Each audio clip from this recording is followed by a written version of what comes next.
Kita kehadiran Yonatan Nugroho, apa kabar bro? Selamat sore, thank you. Kita nyebutnya bingung nih, lu produser di record label iya, investor juga sekarang, CEO juga kan? CEO juga, jadi banyak emang. Ya, intinya benar-benar orang di belakang layar lah, sesuai dengan tamu-tamu kita. Sekarang ini berarti yang di bawah naungan Trinity. Oh, artis kita ada Maudy Ayunda, terus ada Sherina, Ungu, Arma Maulana, Afgan. Tisa masuk di situ. Tisa Biani. Iya, terus kita ada anaknya Charlie tuh Restu. Terus ada Mawar De Jong juga. Mawar De Jong. Tadi pagi gue sempat baca sedikit profilnya Jonathan di beberapa media online. Dari beberapa interview lu selalu ngomong, lu selalu menjalankan prinsip kebenaran seperti itu. Nah, prinsip kebenaran yang lu jalanin itu dari lu pertama kali mendirikan Trinity sampai sekarang itu seperti apa bro? Gue percaya bahwa kerja di musik ini kita partners ya. Partners kita ya para pencipta lagu, para musisi, para penyanyi. Sehingga kita harus bisa men-treat dia secara fair, secara transparan. Sehingga dia bisa bekerja sama kita secara long term. Kalau misalnya ada sesuatu kita ajak bicara. Terus mengenai pembagian ekonomi juga harus jelas ya. Royalty rate-nya gimana, pelaporan kita gimana. Gue belajar dari bokap gue ya. Care, fair, share.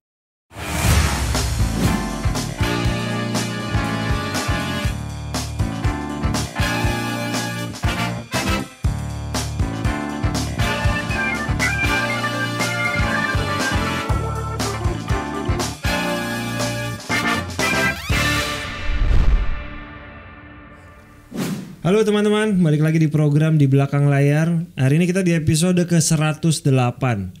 Siapa bintang tamu kita hari ini, Dip? Ini adalah partner gue di film Jatuh Cinta seperti di film-film. Salah satunya ini adalah kita kehadiran Yonatan Nugroho, apa kabar bro? Selamat sore, thank you. Terima kasih sudah hadir bro di acara kami, di podcast kami. Thank you juga udah manggil nih. Ini susah lo dapetin. Pertama kali kita menghadirkan Yonatan, soalnya kita nyebutnya bingung nih. Lu produser di record label iya, investor juga sekarang, CEO juga kan? CEO juga, jadi banyak emang. Ya, intinya benar-benar orang di belakang layar lah, sesuai dengan tamu-tamu kita. Sibuk apa bro lo sekarang? Sibuk banget nih kan, udah nggak cuma ngurusin Trinity lagi. Jadi Yonatan tuh kan dikenal dulu orang di belakang layar dari Trinity Optima Production. Tapi sekarang bukan cuma Trinity doang gitu, banyak banget yang dikerjain. Sebenarnya tetap di Trinity, cuman kan ada beberapa bidang lah dan ada beberapa anak perusahaan. Jadi tetap di Trinity. Jadi yang lo handle sekarang ada Trinity Optima Production sebagai label masih ada. Masih. Terus ada apa? Yang gue tahu tuh ada Trinity Venture sekarang. Ada juga. Artist Management juga masih ada. Artist Management di Trinity dan ada juga Stream ya. Ada Stream Entertainment ya. Ada kemarin gue baca apa lagi? Ada Serious Venture satu lagi. Apa bedanya Trinity Venture sama Serious Venture? Oh kalau Serious Ventures itu gue sama ada salah satu mentor gue, namanya Pak Bambang, dia bekas direktur, salah satu direktur di Astra Group. Kita bikin ventures juga lah untuk invest di beberapa startup. Ini itu pribadi. Yang namanya corporate venture capital itu benar gak? CVC itu. Itu lo bedain. Kalau yang satu Trinity, yang satu lo pribadi lah ya. CVC itu lo pribadi lah. Iya. Nggak, CVC Trinity juga termasuk CVC corporate. Oke. Termasuk gitu. Cuman ya beda ini aja, yang beda partner aja. Kalau Trinity kan uangnya joinnya dengan partner gue di Trinity. Kalau yang di Sirius gue ada satu mentor gue Pak Paulus Bambang. Pak Bambang itu. Oke. Trinity itu kan hadir sekitar tahun 2000-an awal ya, bener gak sih? 2003 tahun ini kita mau 20 tahun. Ya, termasuk yang lain kan udah dari yang 80-an, 90-an, lo lahir tahun 2000-an. Masih bertahan nih sampai sekarang ya, di saat label tuh udah mulai ya banyak-banyak inilah perbedaan kan zaman dulu dengan era digital gini. Tapi gimana Trinity menghadapi perbedaan yang dulu sampai sekarang tuh lu?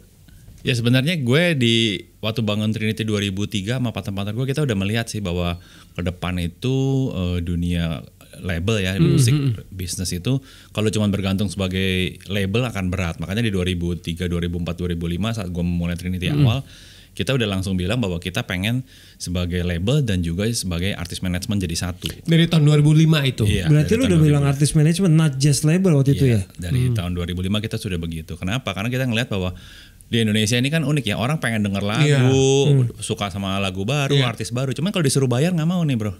Zaman dulu kita masih jualannya CD, kaset, nah susah banget gitu. Nah mulai ada RBT yang nggak bisa dibajak, nah itu baru mulai menghasilkan. Artis pertama yang desain siapa bro?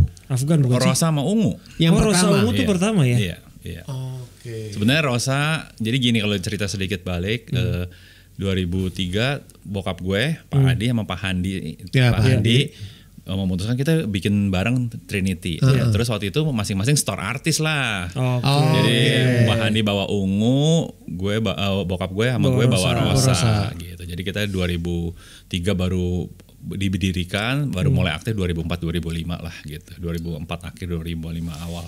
Nah, awalnya ini bro, waktu lu buat artist management itu kan zaman itu kan kalau nggak salah Dip ya, zaman itu kan bukan satu hal yang populer itu. Label company itu punya artist management. Awalnya itu kalian mendapatkan tantangan yang cukup ini nggak keras nggak, terutama dari artisnya, dan pasti mereka udah punya manajer juga kan gitu loh. Betul.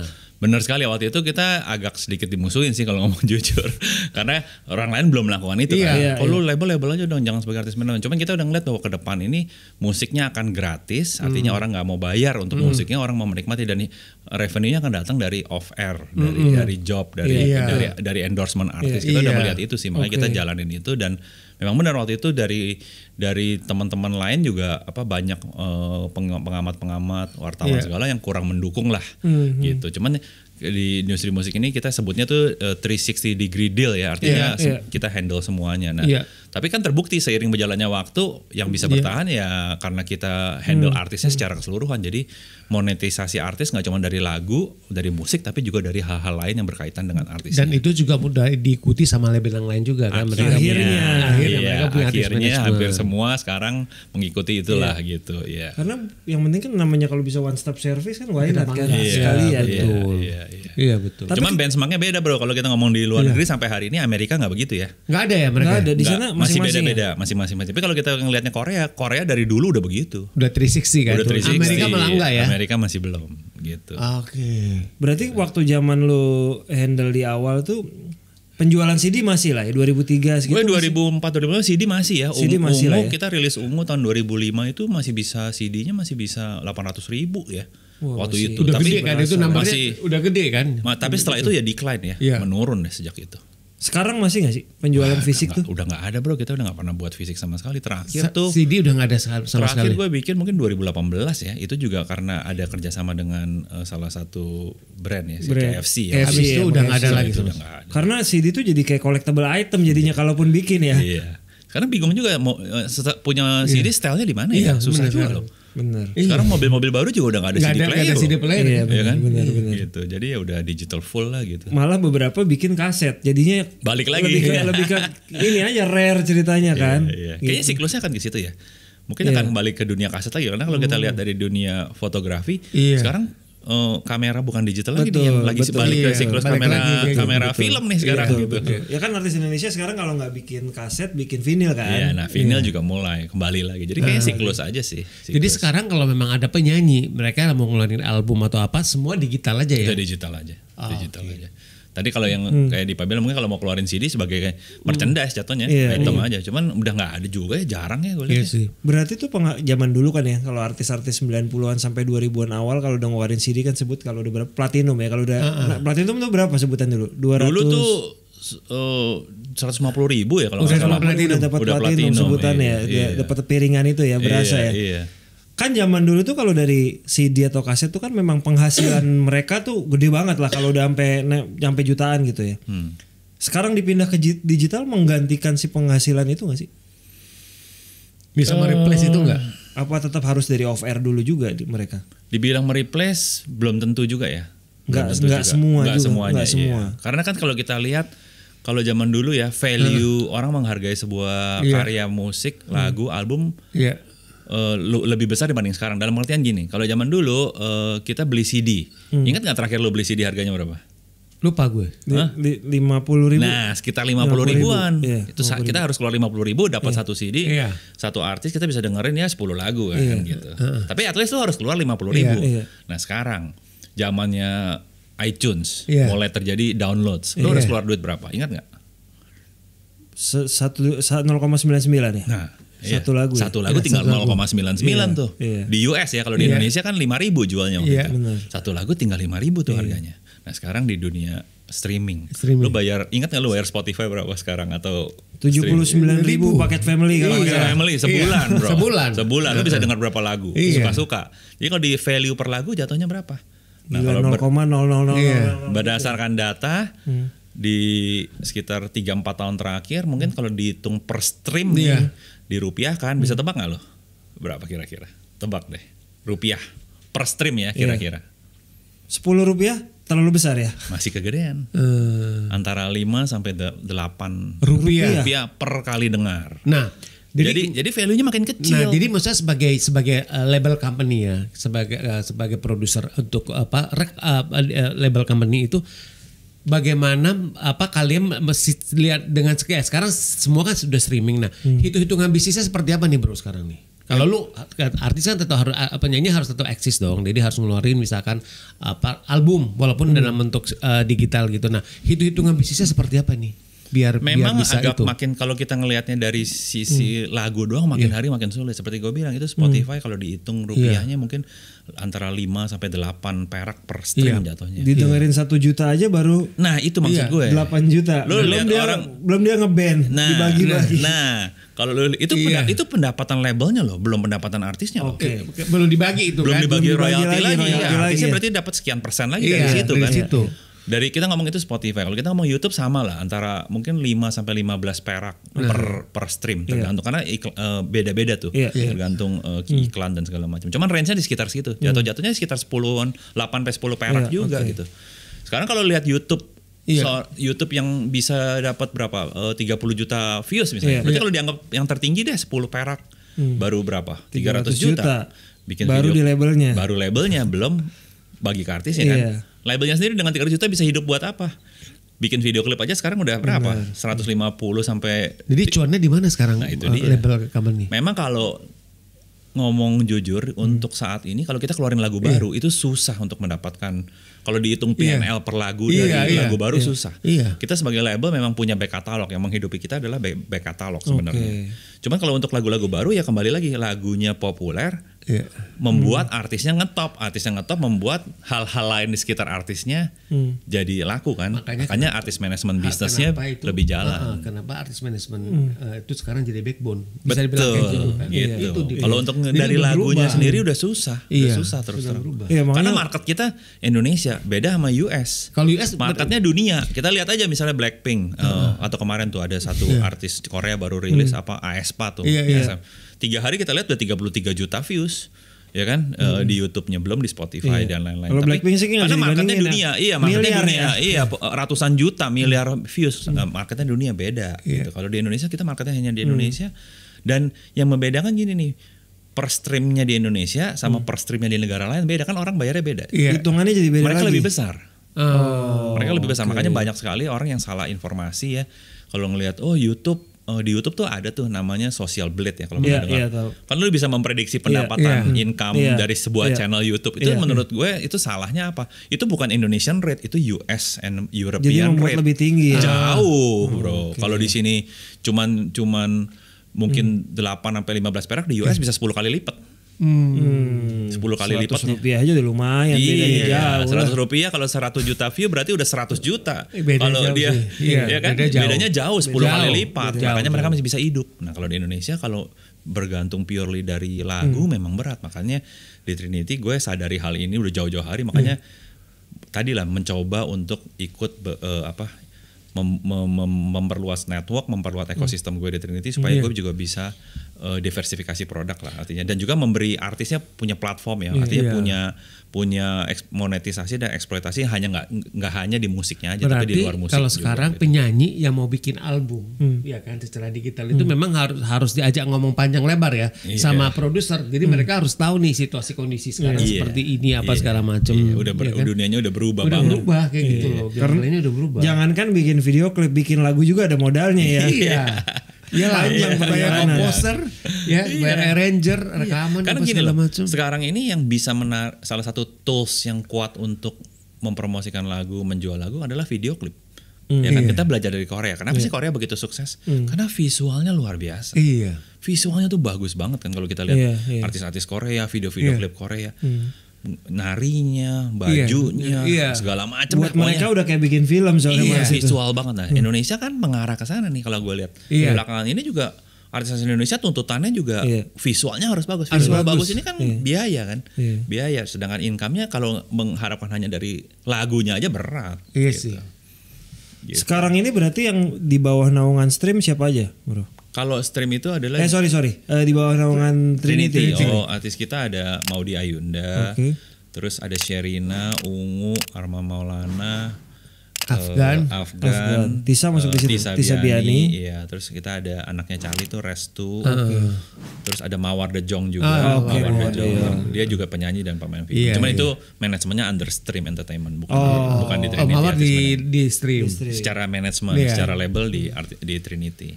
Semua talent yang lo sebut tadi berarti tergabung termasuk talent management ya berarti? Iya, semua. Berarti kalau kayak gitu tuh manajernya ya di bawah. Disiapin sama Trinity kan? Yes. Nah mereka tuh berapa kurang lebih 8 tadi yang datang dalam kondisi mereka punya manajemen apa enggak dulu? Bervariasi ya. Bervariasi. Ada yang iya, ada yang enggak. Ada yang belum ada yang memang sudah ada terus kita kerjasama. Kalau iya berarti kan dari Trinity artis manajemennya bekerja sama dengan let's say kayak personal manager dia lah. Iya, kita jadikan dia personal manager atau jadikan dia roadman. Jadi tetap dilibatkan, cuman posisinya udah bukan dia bagian dari tim. Bagian dari tim. Oke. Tinggal kita bagi tugas lah gitu. Ya karena memang bedanya kalau yang zaman-zaman dulu label zaman dulu tuh masih punya back katalognya lumayan banyak. Sekarang jadi mainannya semua diupload Spotify lagi. Iya. Yang menghidupi company-nya sebenarnya itu. Kalau untuk lagu barunya sih ya ada yang sukses ada yang enggak ya gitu ya. Iya. Nah, kalau lu menangani talent jadinya kan lu udah lagi tidak menangani urusannya musik doang. Sampai ke dunia ya Maudy Ayunda main film gitu, Mawar De Jong main film bahkan kontrak eksklusif di salah satu sebut saja Falcon ya. Nah maksudnya gimana lu transisi dari tim yang tadinya hanya menangani musik sekarang masuknya dunia entertainment yang lain nih waktu di awal-awal? Ya tentunya kita selalu di Trinity mengantisipasi perubahan zaman ya. Karena industri musik dan entertainment ini sangat tergantung perubahan teknologi kan, perubahan zaman. Ya salah satu perubahan zamannya tadinya hanya main musik, lama-lama talent yang kita miliki juga punya kemampuan lebih untuk bisa nggak cuma nyanyi, cuma acting ya. Kita harus menyesuaikan diri sih bro, dan memang harus bergaul dengan orang-orang di luar hanya musik aja, tapi yang di sekitaran musik seperti apa. Dan kebetulan kalau dalam konteksnya film ini, karena dari dulu memang kita kerjasama dengan PH untuk dalam konteks pembuatan soundtrack kan banyak banget. Jadi sebenarnya semua PH juga kita kenal gitu kan. Ya cuman lama-lama kita setelah artis kita dapat ya kita mulai nggak cuma ngasih nawarinnya soundtrack tapi juga bisa nawarinnya talent gitu. Si talent lu contoh kita ambil Mawar De Jong gitu karena dia udah lebih banyak main film dibanding nyanyinya kayaknya. Kalau akhirnya memutuskan nggak nyanyi lagi tapi maunya main film aja nggak apa-apa tetap di Trinity. Nggak apa-apa. Cuman gue selalu bilang bahwa tergantung nih ya, tiap orang kan rezekinya beda-beda, tergantung strateginya beda-beda. Kalau ngomong jujur, kalau kita ngomong pendapatan buat artis harusnya main film dibanding nyanyi, potensinya musik lebih besar. Pasti. Karena frekuensi lebih banyak aja. Main film memang dibayarnya besar, tapi kan sekali seluruh setahun bisa berapa sih? 3, 4 Lu gak gitu kamu kan. bisa lebih dari 4 juga. Iya. Waktunya nggak mungkin. Sedangkan kalau lu manggung kan setiap hari bisa bro gitu. Setiap hari bisa. Jadi seminggu bisa 3 kali, 4 kali. Jadi frekuensi lebih tinggi. Makanya penyanyi jarang mau ini jadi aktor. Lihat kan? Di dunia juga gitu. Mereka berhitung soalnya. Kalaupun nyoba sekali ya udah. Kita lihat di dunia Lady Gaga ya. Lebih banyak nyanyinya dibanding main filmnya. Mereka berhitung. Jadi Jello juga kan, Jello banyakkan nyanyinya dibanding main filmnya. Itu kayak 5 atau 10 banding 1 jadi 5 tahun sekali lah ngambil film 1, 2 tahun sekali ambil 1 gitu kan. Gitu sih. Jadi ya, tapi gue nggak memaksakan. Terus kan tiap orang punya beda-beda. Jadi kita tanyain dia, kamu maunya gimana gitu. Kebetulan kalau contoh Mawar ini agak bisa dibilang kurang beruntung. Lagunya dia meledak saat pandemi, bro.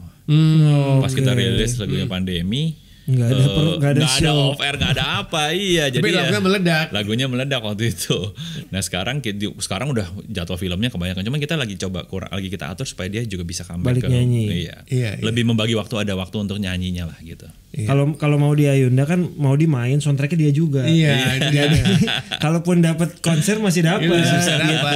Itu paling benar emang begitu. Iya, itu pengaturan mau oke itu. Iya. Salah satu yang sekarang lagi rame adalah soal IP lagu nih, pencipta lagu nih. Nah kalau di Trinity gue nggak tahu talent lu tuh lagunya nyiptain bandnya kah, salah satu personil kah. Nah menurut lu ya ini kita di lu kan ada satu Arman Maulana ya, walaupun Arman masih di Gigi ya. Bedanya kalau yang sekarang lagi konflik udah keluar dari bandnya nih. Arman boleh nggak kalau perform bawain lagunya Gigi?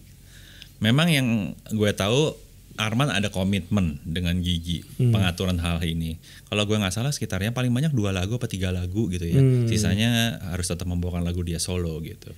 Jadi ada masing-masing band bisa punya komitmen sih untuk mengatur itu sendiri. Dan so far sampai sekarang Arman sama Gigi aman. Aman. Itu karena juga menghindari jangan sampai ngundangnya Armannya doang nggak pakai Gigi ya. Tapi lagu-lagu Gigi. Lagu Gigi. Iya, kita juga tahu diri loh. Saya juga mendukung Arman. Kita harus ada aturan main yang baik lah supaya dua-duanya bisa karena saling komplementer kan. Di saat Armannya mungkin solo projectnya sukses, ya kan otomatis juga mendongkrak Giginya gitu kan. Demikian juga sebaliknya saat mungkin Arman lagi keluar project dengan Gigi sukses juga mendorong. Jadi saling komplement, makanya cari jalan tengah lah. Saya rasa kan semua itu bisa didiskusikan lah ya. Gitu. Arman udah berapa lama sama Trinity? Mungkin udah 6-7 tahun kali ya. Dari album pertama dia. Iya. Album pertama yang 2000-an ya, 90-an setahu gue juga soalnya ada dia. Nah, kayaknya 2018 apa 2017 ya kemarin ya. Kayaknya 6 tahunan. Kalau nggak salah soalnya lagu dia yang bikin Nino tuh. Betul. Sebelum Lala Ilma Nino tuh, ya kan Nino kan yang bikin. Iya, betul. Berarti sebenarnya ya, ini biar teman-teman juga tahu. Kalau Arman mau bawain lagu Gigi, sebenarnya perlu izin nggak sama Gigi? Terlepas lagu yang, kecuali mungkin kalau lagu Gigi yang bikin Arman sendiri kali ya. Memang mayoritas bukan, ada beberapa lagu Gigi yang bikin Arman, kayak 11 Januari yang paling itu kan salah satu hits yang paling itu boleh dibawain lah sama Arman. Itu ciptaan Arman gitu. Kalau ditanya perlu izin, ini kita ngomong agak sulit ya dalam konteks ini, kita ngomong morally atau legally gitu ya. Kalau ngomong morally perlu, apalagi Arman sekarang masih ada dalam Gigi, makanya butuh komitmen sehingga diatur supaya tidak saling merugikan tapi yang ada malah saling mendukung gitu ya. Tapi kalau ngomong legally sebenarnya yang punya kewajiban adalah IO-nya. Gitu untuk melakukan pelaporan, melakukan pembayaran untuk setiap kali performing rights-nya itu harus disetorkan, dibayarkan. Itu yang punya kewajiban adalah si IO-nya gitu. Jadi kalau sebagai penyanyi ya sebenarnya nggak perlu gitu ya. Sebagai penyanyi secara legal sebenarnya nggak perlu. Dan manajemennya juga nggak punya kewajiban untuk melapor. Nggak perlu. Yang punya kewajiban adalah penyelenggara. Pihak penyelenggara. Kalau dia, ini sekarang eranya digital, banyak bikin cover. Arman nyanyi lagu orang lain di YouTube, sebenarnya perlu minta izin nggak, Arman? YouTube nih kan quote unquote kadang berpenghasilan, bisa jadi dong. Betul. Di Indonesia konsensusnya selama ini kita bilang kita perlu izin di Indonesia. Sebenarnya kalau di luar negeri nggak perlu izin, karena pada saat para pihak baik publishers maupun musik labels menandatangani kontrak dengan YouTube, di dalam hal itu mereka sebenarnya sudah memberikan izin terhadap katalog-katalog yang mereka miliki untuk bisa dibawakan di platform dia. Jadi orang mau ini juga setara nggak bayar juga nggak apa-apa kan dengan di luar negeri. Luar negeri. Nah di Indonesia memang terjadi polemik. Walaupun secara kontrak kita dengan YouTube menyatakan gitu, cuman ada hukum di Indonesia yang menyatakan hukum hak cipta, kita harus mendapatkan izin pencipta. Jadi agak ini ya, ada dua hal yang kontradiktif. Tergantung. Oleh sebab itu kalau kita di industri tetap menyarankannya harus izin, terutama untuk artis-artis yang istilahnya memang memonetize. Ada yang memang cuman kayak misalnya Sulung deh di rumahan iseng-iseng nyanyi ya, Sulung bukan profesional bukan yang orang cari duit di dunia musik. Orang biasa ya udahlah gitu. Cuman kalau misalnya ada seorang penyanyi cover yang memang sudah terkenal, manggung dan segala macam dan cover dia menyanyikan, dia mendapat monetize, pencipta lagu merasa kok dia nggak izin ya, kayak nggak apa gitu. Jadi di Indonesia memang kita menyarankan izin sih gitu. Kecuali untuk personal use lah istilahnya ya. Kalau di YouTube kan juga banyak yang personal use ya gitu. Kalau peran label hubungannya sama pencipta lagu dan ini biasanya gimana sih? Misalnya contoh Mawar ngeluarin album. Mawar kan misalnya nggak bikin lagu sendiri lah, Betul. dibikinin lagu orang. Itu rights-nya sebenarnya tetap di pencipta apa label punya hak juga sama lagu itu? Rights ini ada berbagai macam rights. Kalau kita ngomong master recording rights itu ada di label. Artinya yang lagu yang sudah bentuknya Yang udah jadi. terjadi. Udah ada suaranya, penyanyinya, sudah ada musiknya. Itu namanya master recording rights. Itu dimiliki oleh label Selamanya. selamanya. Nah, kalau pencipta itu ada hak yang dimiliki yang pencipta adalah hak ciptanya kan. Copyrights itu dimiliki oleh pencipta. Jadi itu nggak pindah itu. Nah, teman pencipta bekerja sama dengan sebuah perusahaan musik publisher istilahnya, publishers untuk menyerahkan hak mengelola karya ciptanya, hak ekonominya yang kepada diserahkan. perusahaan itu. Betul. Jadi perusahaan itu yang bertindak untuk atas nama pencipta melakukan collection lah. Collection itu baik secara ke label, ke para digital service providers, ke users, ke IO diwakili oleh si musik publisher ini. Jadi haknya agak beda-beda sih gitu. Berarti kalau pencipta itu sebenarnya bawain ke penyanyi lain, nggak harusnya izin sama lu sebagai label sebenarnya. Enggak dong, nggak harus. Karena dia cuma megang masternya doang. Masternya doang. Tapi memang ada kode etik juga di industri musik, durasi eksklusifnya sejak dirilis ya. Kita biasa minta 6 bulan sejak dirilis ini nggak boleh diberikan dulu ke orang lain supaya kasih kesempatan si penyanyi utamanya ini istilahnya promosi dulu, memperkenalkan dulu lah. Setelah itu biasanya banyak, kalau second use itu orang bisa seakan-akan kayak semacam cover songs kan gitu. Tadi kan lu bilang sekarang bikin video klip mahal. Bikin lagu pasti juga mahal. Sementara penyanyi kadang ada yang idealis, gue pengen banget bikin lagu, udah punya lagu baru nih. Udah nggak apa-apa, lu nggak usah modalin, gue modal sendiri. Itu mungkin terjadi. Udah nggak kejadian kayak gitu? Mungkin nggak terjadi, mungkin banget. Tapi kalau di Trinity karena kita mau jelas garisnya, artinya selama kita kontrak, artinya lu kan kontraknya secara eksklusif. Jadi Trinity kita tidak mau memberikan izin ke para artis itu mempunyai master atau produk lain di luar yang dimiliki oleh Trinity gitu. Jadi selama masa kontrak ya harus di bawah koordinasi dan kendali kita. Ya memang akhirnya solusinya adalah ya kita yang modalin sih jatuhnya. Jadi gitu. Ada juga kasus-kasus seperti itu, kita udah bikin terus gue mau ini, ya udah terpaksa kita yang keluarin duit supaya ownership dari masternya bisa menjadi milik kita. Tapi itu nggak semua perusahaan berpikir begitu ya. Ada juga berpikir, ada perusahaan-perusahaan yang juga ya udahlah cuek-cuek aja gitu. Tadi kalau bicara ownership daripada itu kan, daripada daripada rekam master itu kan. Nah, biasanya itu begitu udah albumnya udah keluar, udah dirilis itu, kira-kira biasanya pengalaman selama ini master itu masih bisa dimonetize lagi nggak? Kalau lagunya menjadi hits lama ya monetisasi. Kayak contohnya Ungu, kita rilis 2005 ya, lagu Demi Waktu sampai sekarang masih gitu. Cuman kalau lagunya nggak laku, bro, nggak ada lah. Maksudnya kecil banget lah gitu. Kalau ditanya bisa dimodalin menghasilkan, cuman kecil sekali lah, nggak signifikan lah gitu. Tapi kan dunia lagu ini unik ya. Ada juga yang sudah dirilis lama tiba-tiba karena sesuatu hal gitu ya, atau dipakai di TikTok bisa lagi gitu kan. gitu. Jadi ya we keep the options aja sih gitu. Makanya tadi menjawab pertanyaan tadi, kenapa kita pengennya artis-artis kita selama masa kontrak sebisa mungkin kita akan minta itu eksklusif karyanya. Jadi selama masa kontrak semua lagu-lagu yang dia nyanyikan menjadi miliknya, karena hartanya kita sebagai label itu adalah lagu kan, master kan. Itu master kita. Asetnya cuma itu, bro. Itu. Sama kayak kalau PH kan asetnya itu film. Kan sekarang lagi ngumpulin duit juga di. Betul. Lagi ngumpulin aset itu. Lagi mengumpulkan aset juga. Biar bisa kan kalau lu bisa ditayangin di Spotify, biar gue bisa mulai keliling-keliling. Terus gini, gue pernah tadi pagi gue sempat baca sedikit profilnya Jonathan di beberapa media online. Nah, ada hal yang menarik dari gue sih. Di sana itu maksudnya kan dari beberapa interview lu selalu ngomong, lu selalu menjalankan prinsip kebenaran. Nah, di dalam industri showbiz yang penuh dengan gemerlapan, penuh dengan gue nggak bilang penuh dengan ini nggak ya, tapi penuh dengan gemerlapan, penuh dengan segala macam itu lah, spicesnya lah seperti itu. Nah, prinsip kebenaran yang lu jalanin itu dari lu pertama kali mendirikan Trinity sampai sekarang itu seperti apa, bro? Gue percaya bahwa kerja di musik ini kita partners ya. Partners kita ya para pencipta lagu, para musisi, para penyanyi, sehingga kita harus bisa men-treat dia secara fair, secara transparan sehingga dia bisa bekerja sama kita secara long term. Artinya kita harus treat dia benar-benar sebagai partner yang kita tahu etika tadi. Kalau misalnya ada sesuatu kita ajak bicara. Terus mengenai pembagian ekonomi juga harus jelas ya. Royalty rate-nya gimana, pelaporan kita gimana, transparansi kita gimana. Banyak orang yang sering komplain itu kalau gue dengar kan lagunya dipakai nggak seakan-akan nggak izin. Sebenarnya itu kan yang lebih tepat lagu gue lu pakai kok gue nggak dapat apa-apa ya gitu kan ya. Nah kita selalu laporkan kan semua artis kita kan karena royalty base, artinya lagu ini mau dipakai dimanapun ujung-ujungnya akan ada pembayaran dan setiap kali kita terima pembayaran kita akan share juga ke para pencipta lagu. Baik itu artis maupun para pencipta lagu lah gitu. Jadi kalau ditanya kebenaran apa ya kita mau memegang prinsip bahwa semua itu harus gue belajar dari bokap gue ya, care, fair, share. Jadi kita harus care sama orang. Kalau kita udah care, kita akan jadi fair. Kalau kita udah fair sama orang, kita rela untuk share.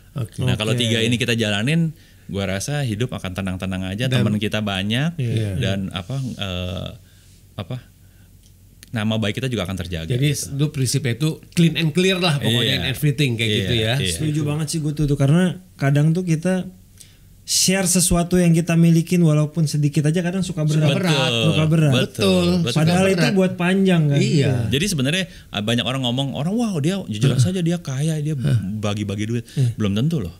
Banyak juga orang yang punya uang nggak rela berbagi kan. Tapi juga banyak juga orang yang nggak punya uang tapi dia rela berbagi gitu. Jadi ya menurut gua mau kemampuan mau berbagi dengan orang lain itu tidak tergantung apakah lu punya apa kaya atau enggak sih. Itu lebih ke filosofi lu atau kerelaan diri lu kan gitu. Karena menurut gua prinsip itu menarik tuh di tengah di industri showbiz yang seperti ya sekarang ini seperti inilah kayak gitu loh. Dia maksud gua Jonathan dengan Trinity itu dia bisa konsisten menjalankan itu gitu. Ya kita berusaha begitu ya, tapi dalam perjalanannya tentunya kadang-kadang masalah administrasi ada nggak sempurna, pasti ada kelupaan. Tapi tujuannya bukan niatnya nggak ada. Dan menurut gue dengan berjalannya Trinity selama 20 tahun ini hubungan kita dengan para artis kan lama-lama juga. Iya, mereka kelihatan tuh. Ungu udah dari udah berapa tahun ini berarti udah 18 tahun bersama kita. Afgan juga lama kan? Afgan udah dari 2011 nih, udah 11 tahun kita bersama dia. Maudi dari dia umur 14 tahun sampai udah menikah sekarang. Udah menikah. Jadi gue berharap sih itu menjadi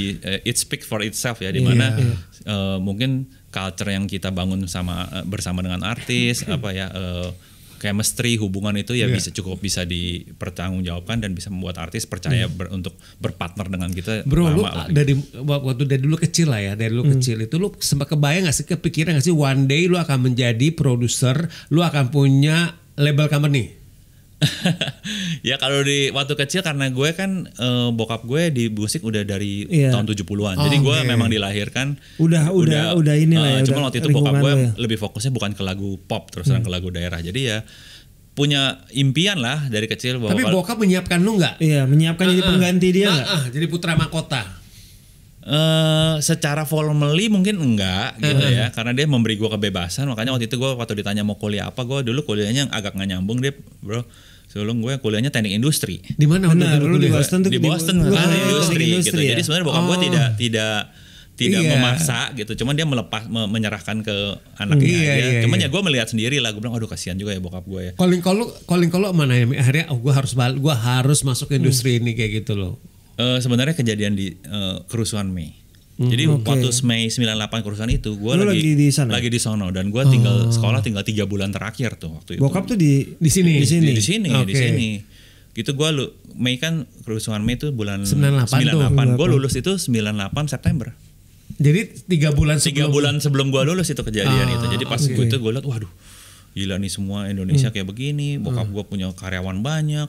Waktu itu kita digelodok ya. Iya. Zaman dulu produser gelodok semua nih bro. Pasti. Wah, dibakar abis ya. Kebetulan toko kita puji Tuhan nggak kebakar. Tapi teman-teman lingkungan kita kan kebakar. Jadi lingkungan gelodok lu nggak bisa nggak bisa dipakai buat kerja. Toko ibaratnya toko tuh gudang distribusi kita tutup berapa bulan gitu. Jadi gue pikir kasihan juga ya bokap. Malah lu berpikiran bukan sebalik ya kan? Biasanya gue nggak. Udahlah gue tetap stay di Boston aja untuk cari kerja. Mungkin satu atau 2 orang yang agak melawan arah, teman-teman gue yang lain yang kuliah di sana lanjut di sana, bahkan banyak yang pergi, gue malah pulang sih waktu itu. Pada saat lu pulang Trinity kan baru 2003 ya. Iya. Lu sempat ngapain dulu nggak Ya sih? itu gue bantuin bokap gue di Prosound. Oh, di Prosound dulu ya. Kita di Prosound sama di Dian Record. Iya, Labelnya dua, yang iya, dangdut iya. namanya, yang daerah namanya Dian Record, yang pop Prosound. Yang Prosound aja cuma Rosa doang, bro. Iya, Gitu. awal Dulu bokap gue Club Project Iya. dari tahun Oke. 91. Iya. Gue tuh Club Project. Cuman waktu gue pulang, Club Project udah dioper ke Sony. Iya. Oke. Sama waktu itu ada Pak Ian Patanto tahun 97 dioper ke Sony. Jadi artisnya tinggal Rosa waktu itu. Oke. Prosound udah nggak ada dong. Rosanya tinggal Rosa doang satu. Enggak, sekarang udah nggak ada ya. Oh sekarang nggak ada. Dia juga udah nggak ada lagi. Udah nggak ada lagi. Iya, Back katalognya aja masih ada, cuman operasionalnya udah nggak ada. Back katalognya tetap dipegang apa di koper ke Trinity apa enggak? Tetap dipegang bokap gue, tapi di monetize oleh Trinity, dibantuin aja. Oh, sebagai distribution aja. Oke. Ya paling nggak memang pilihan lu nggak salah untuk kembali ke Jakarta ya setelah dari sana ya. Iya, jadi gara-gara gue melihat itu, terus gue dikenalin bokap gue, dikenalin sama Pak Handi, gue belajar banyak. Guru gue ya dua tuh, Pak Handi sama bokap gue. Handal bikinnya Iya, di terus Trinity. ada Ko Apen juga along the way, karena Pak Handi juga bersama Ko Apen, Bu Acin. Jadi gue belajar di itu banyak. Tahun 2003 kita bikinlah Trinity bareng-bareng. Kenapa milih nama Trinity? Kalau milih nama Trinity sebenarnya jujur ngomong, gue kan Katolik ya. Gue nggak ada arah-arah ke yang keagamaan sebenarnya, bro. Nggak kepikiran gue. Gue juga nggak mikir Trinity agama. Gue juga nggak pikiran itu. Nah, jadi kalau ngomong nama Trinity, karena gue tuh tahun 94 kan kuliah ya di Boston. 98 gue lulus. 96 itu gue pergi ke pameran NAB show, National American Broadcasting. Pameran alat-alat broadcast di Las Vegas. Nah, waktu di situ gue ngelihat ada satu alat editing. Kalau zaman dulu kan green screen ya. Zaman sekarang green screen ya. Kalau zaman dulu tuh green screen nggak bisa real time. Lo harus render dulu. Nah, tahun 96 itu ada satu perusahaan namanya Trinity bikin sebuah alat editing yang bisa real time renderingnya. Dan dipakai untuk news program waktu itu. Jadi para pembawa beritanya belakangnya green screen aja langsung keluar tuh. Nah, jadi waktu itu heboh banget, namanya Trinity. Gue bilang, wih bagus ya namanya, membekas aja gitu. Terus nggak lama kemudian ada film tuh, bro, Matrix. Oh iya. Nah, ada Trinity juga, wah keluar nama lagi gitu. Jadi waktu Pak Handi bilang, yuk kita bikin company, namanya apa yo? Trinity aja Pak. Artinya apa? Ya gue bilang Trinity karena kita dari awal mendefinisikan tri kan tiga ya. Iya, benar. Kita 3 bidang nih, label, Artis manajemen sama event organizer. Kita udah ngeliat arahnya dunia musik. Lu event organizer juga punya visinya belum, punya planningnya begitu. Planningnya. Jadi sebagai label, sebagai artis manajemen, sebagai event organizer lah. Promotor itu sekalian. Iya. Namanya jadinya Trinity. Nah kebetulan waktu itu yang join kan 3 juga nih. Pak Handi, Ko Apen sama bokap gue 3 juga. Jadi udahlah Trinity gitu. Diterima langsung ya. Diterima gitu. Dan terus itu namanya bawa hoki, bawa cuan tuh. Ya kan terus gue tanya-tanya mau bikin PT kan, bro. Bikin PT apa? Oh harus 3 nama Pak katanya. Harus 3 kata. Sorry 3 kata. Oh, jadi gue pikir apa ya? Iya bikin PT. Untung PT gue udah 3 memang. Iya, 3 nggak tahu loh. Kalau setahu gue PT 3 disarankan nama. 3 memang. 3. 2 masih boleh, cuman sebaiknya 3 gitu. Jadi Trinity paling gampang apa? Trinity Production lah, bro. Paling kurang satu. Gue mikir tengahnya apa ya, terus katanya gue dengar dari orang kan nama adalah doa juga. Jadi gue pikir gue mau cari sebuah singkatannya P yang paling bagus. Oh tengahnya O dong, top. Jadi supaya jadi perusahaan yang top lah gitu. Jadi ya carilah nama huruf bahasa Indonesia yang diawali yang punya arti yang bagus apa? Enak didengar dan punya arti yang bagus. Keluaran nama Optima. Jadi Trinity Optima Production, singkatannya top. Optima. Orang harus optimal. Gitu. Dari awal langsung berdiri di Hayamuruk itu kantor pertama lu ya. Kantor pertama. Kantor yang pada tahun 2004 gue pernah interview di sana. Long story. Lu interview sama siapa? Sama Yonatan lah. Oh gitu. Gue juga baru inget. Lu apa? Lu play gue tapi lupa posisi apa? Gue lupa posisi apa. Tapi intinya 2004 tuh gue masih di Prambos ya? Nggak. Justru 2004 itu gue gue lupa 2004 atau 2005. Gue tuh cabut dari Prambors karena pacaran sama bos gue sendiri. Cabut kan nggak enak lah ya. Gue cari tempat. Semua yang gue cari apa ketemu salah satunya Trinity. Interview aja lah. Nggak jadi. Akhirnya gue Excel ya. Enggak, gue akhirnya ke Cosmopolitan FM. Radio gitu.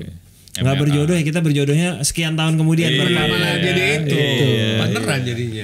Sekarang udah kantor udah beda, udah pindah ke Jakarta Selatan akhirnya dia. Keren kan. Jadi dengan sekarang tahun keberapa lu Trinity nih? Tahun ke 20 tahun udah cukup lama dan sekarang Trinity tidak hanya ya gue kan berpartner, dia masuk ke dunia film sebagai investor. Apa yang membuat lu mikir gue udah harus masuk ke bidang lain nih? Apa yang bikin Trinity ke arah sana? Ya seperti yang tadi gue bilang, sebenarnya kita selalu melihat ke depan perkembangan yang akan mempengaruhi bisnis kita dan industri kita. Apa ya, salah satunya adalah kita ngelihat karena musik dan film itu dekat. Masih dekat ya. Tadi kita sebenarnya selama ini udah banyak sekali bekerja sama dengan PH untuk bantu bikin soundtrack. Saya sama Mbak Mira dari tahun 2007 sampai sekarang kan? Sampai sekarang masih banyak terus kerja sama MD juga banyak, sama Multivision, sama Cinema Art, udah banyak deh. Akhirnya kita merasa bahwa kayaknya sih boleh juga nih untuk memperbesar ekosistem dan menjadikan kita punya platform atau punya sarana lebih deh. Kalau artis bergabung sama kita itu nggak cuma sebagai nyanyi gitu, tapi juga bisa hal-hal yang main film dan segala. Akhirnya kita mulai berpikir kita mau mengembangkan diri juga untuk buka network dan buka kesempatan untuk ikut di film lah. Karena apa, kita juga ngeliat data ya, data kalau kita lihat industri film kan di sejak berapa 2017, 2018 terus naik terus gitu. Dan kebetulan juga di tahun berapa ya, di tahun 2000 saat masa pandemi itu kita juga dapat kesempatan untuk bisa bikin produksi beberapa series untuk salah satu OTT di Indonesia lah gitu. Jadi ya kita ngeliat wah ini kayaknya saatnya tepat ya. Dan sebenarnya dari dulu udah banyak banget yang ngajakin invest di film, film. Cuman kita nggak pernah mau aja gitu. Cuman ya belakangan terus juga kebetulan ketemu teman juga tuh Iwan yang juga membukakan wawasan juga. Akhirnya ya oke lah, kita mungkin bagi bareng-bareng kita buka network, dan berharapnya sebenarnya semua partner yang kita ikut invest di film juga secara long term kita punya strategic partner. Artinya kita juga bisa kasih artis kita untuk main, kita juga bisa bantu mereka bikin soundtrack gitu. Jadi nggak cuma sekedar invest aja gitu. Film pertama yang lu join berarti film apa ya? Yang Visinema ya? Yang sama Visinema ya. Yang apa judulnya itu? Jagat Arwah. Lu yang pertama? Bukan ya? Ada 4 ya. Oh ada 4. Karena satu slate-nya 4. Jagat Arwah, Mencuri Raden Saleh, Ben and Jody. Iya. Keluarga Cemara satu lagi kalau nggak salah. Keluarga Cemara. Betul. Dan berikutnya ada gue Jatuh Cinta Seperti di Film-film. Tahun ini tayang kan? Tahun ini tayang. Doakan semoga. Amin ya. Lagi proses editing. Semoga hasilnya memuaskan. Jadi kedepannya mau ngapain lagi Trinity ini udah banyak ini. Apa bentar lagi jadi PH juga kan? Enggak lah, kita tetap fokus kita memang kan sebenarnya di musik ya. Kita hanya memperluas aja sih. Tapi kita jadi nggak akan kita cari partner atau kita berpartner cari aja lah ya. Gitu. Sejauh ini sih memang Trinity tuh label yang bisa gue bilang label yang muda kan. Lahir tahun 2000-an kan masih cukup muda. Masih muda tapi masih cukup bertahan sampai sekarang. Dan gue berharap sih bertahan sampai puluhan tahun. Amin. Akan dilanjutin sama anak lu nggak? Wah nggak tahu ya, anak gue masih kecil bro. Kan lu kan melanjutkan bokap lu. Iya. Ya, berarti mungkin udah disiapkan, kita nggak tahu sih. Sama kayak dia tadi. Kita lihat aja perkembangannya gimana gitu kan. Oke, buat gue terima kasih kita di kehadiran Jonathan di sini. Ini kita dapat banyak ilmu mengenai tadi dari mulai IP lah, digital segala. Gue juga cukup banyak yang kita dapat. Tapi dari browsing dari sini kan kita dapat ilmu dari orangnya langsung gitu kan. Thank you Bro Jonathan. Terima kasih untuk waktunya Bro. Sama-sama, thank you. Sehat-sehat, semoga kita bisa berkolaborasi terus. Masih panjang nih kolaborasi gue sama Jonathan. Masih ada berapa project lagi? Masih ada. Dan harus Sulung harus ikut juga selalu ya. Talentnya harus ada Sulung. Teman-teman yang udah nonton, terima kasih banyak udah nonton di episode 108. Terima kasih buat kru yang bertugas. Ada Sandra di produser, ada Frisco editor, ada kamera, Ardi dan Jamal, ada Gaung di mana Gaung? Oh ada Gaung di audio. Terima kasih buat Gitong di produksi. Kita ketemu lagi di episode ke 109. 109 ya. Terima kasih teman-teman. Thank you.